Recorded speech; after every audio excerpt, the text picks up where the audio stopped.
પાઠશાળામાં જતી હતી, હરિદાસનગર છે ત્યાં આવી. પછી બાબા મિલન ફર્સ્ટ કરી આવી, એ પછી આ પાઠશાળામાં આવી.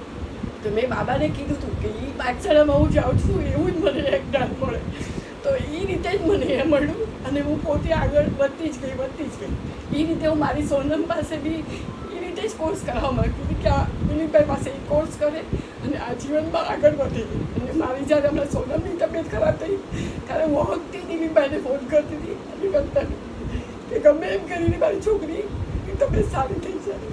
એટલે આ પાઠશાળાથી તો મને બહુ જ મળ્યું છે ને હું એમ કહું આગળ બી અમે આ પાઠશાળાને આગળ લઈ જઈએ તો એનાથી ખુશી અમને છે. અમને વધારે થશે. એટલે મને જ્યારે હું બાબાને મિલન કરવા ગઈ ત્યારે જ મને હતું કે બાબા અહીંયા મને સરસ માધુરિકાબેન પાઠશાળા ચલાવતા હતા એવી રીતે જ મને અહીંયા મળી ગયું. તો મને એમ થઈ ગયું ના ખરેખર હું સાચી ઓલા પર જ છું, રાહ પર જ છું.